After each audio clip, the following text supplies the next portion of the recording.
বেগুন দিয়ে বেগুনি না খেয়ে আরও যে সবজি সহজলভ্য আছে সেটা দিয়ে খেলেই হয়, আমরা তাই খাই।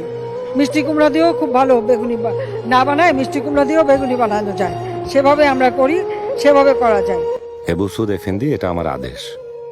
এই ব্যবসায়ীকে বলুন এই পবিত্র রমজান মাসের সম্মান যেন অক্ষুণ্ণ রাখা হয়, রাজধানীতে প্রজাদের যেন কোনো অসুবিধা না হয়।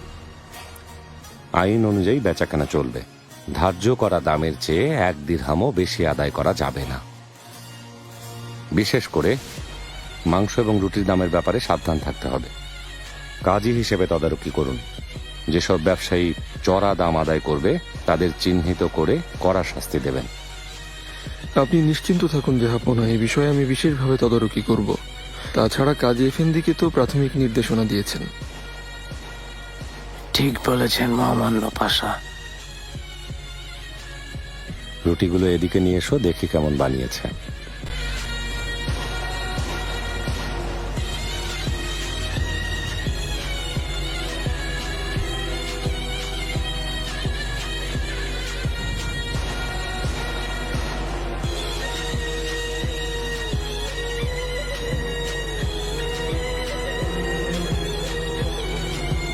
ভালো।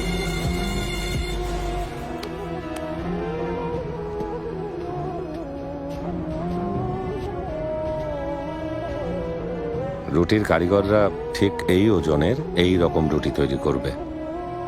গমের আটার সাথে ভুট্টা বা জবের আটা মেশানো একদম নিষেধ।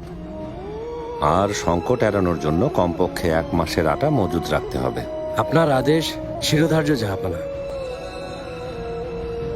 এবু সুদ এফেন্দি, বাবুর্চিদের, বিশেষ করে যারা কাবাব তৈরি করে আর খাবার বিক্রেতাদের জানিয়ে দিন প্রতিদিন খাবারের মান পর্যবেক্ষণ করা হবে।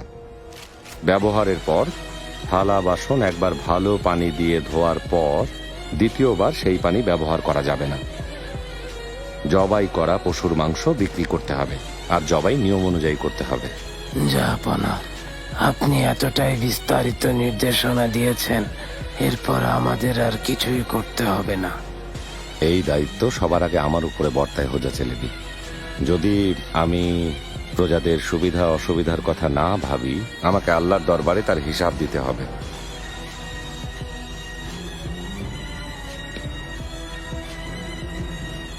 আপনারা সবাই রমজানের পবিত্রতা বজায় রাখার উদ্দেশ্য নিয়ে যার যার দায়িত্ব যথাসাধ্য পালন করে যাবেন। জাহাপনা, আপনার আদেশ অনুযায়ী এখনই ফরমান জারি করছি, যেন কাল থেকে সবাই নিয়ম মতো কাজ করে। আচ্ছা।